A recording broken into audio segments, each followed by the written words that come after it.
So friend, एक नई series start कर रहा हूँ जो नाम है daily life economy news series for your life. इसमें मैं इकनॉमिक्स के जो फंडामेंटल टूल्स यूज़ होते हैं टू स्टडी द इकनॉमिक्स वो डिफ़ाइन करूँगा।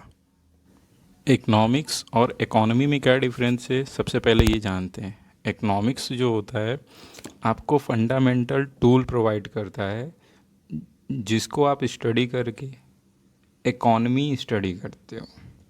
इन अ सेंस इकनॉमिक्स जो होता है ये जैसे कॉस्ट प्रोडक्शन हुआ, डिमांड हुआ, स्कैरसिटी हुआ, बजट हुआ, लाइबिलिटी हुआ, ये सारी जो टर्म्स आप यूज़ करते हो ये एक फंडामेंटल होते हैं। लेकिन जब इसको एक आप एप्लीकेशन के तौर पे किसी होल चीज़ को डिफ़ाइन करने के लिए यूज़ करते हो, सपोज दैट एम्प्लॉयमेंट हुआ, कॉस्ट हुआ, मैन्युफैक्चरिंग हुआ, इंडस्ट्रियल हुआ, फैक्ट्री हुआ, जब इन सारी चीज़ों को एक एप्लीकेशन के तौर पे स्टडी करते हो तो वो टर्म जो यूज़ होता है वो इकॉनमी होता है। तो इकनॉमिक्स एक आपको फंडामेंटल टूल प्रोवाइड करता है, जब आप उसका एप्लीकेशन यूज़ करते हो तो वो इकॉनमी होता है।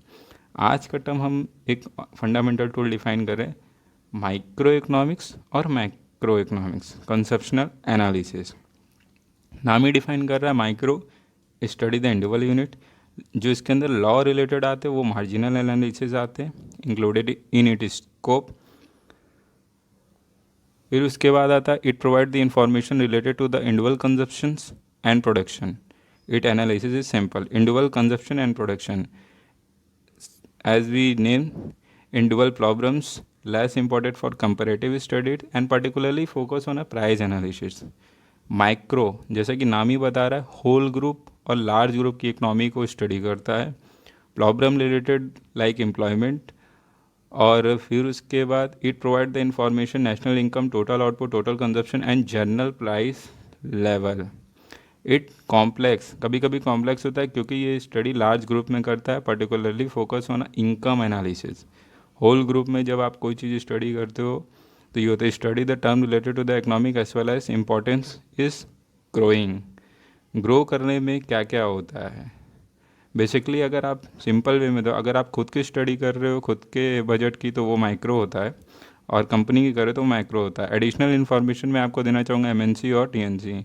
एमएनसी मतलब मल्टीनेशनल कंपनी जिसका एक सिंगल हेडक्वार्टर होता है और सर्विस जो होता है वो अक्रॉस द वर्ल्ड रहता है। जैसे गूगल, उसका हेडक्वार्टर अमेरिका है लेकिन सर्विस सभी यूज़ करते हैं। और बात करते हैं टीएनसी यानी ट्रांसनेशनल कंपनी, जिसका जो इंडिविजुअल होता है, मतलब जहाँ वो सेटअप होता है उस हिसाब से अपने प्रोडक्ट्स को डिस्ट्रीब्यूट करता है और सेल करता है। या इसे आसान शब्दों में कहें हैं, जिस कंपनी के एक से ज़्यादा हेडक्वार्टर होते हैं उसे आप टीएनसी में इंक्लूड कर सकते हो। सो पीएफके इज़ बैंक सॉल्यूशन। अगर अभी तक आपने हमारे चैनल को सब्सक्राइब नहीं किया है, kindly subscribe it. I hope आपको ये सीरीज़ अच्छी लगी हो।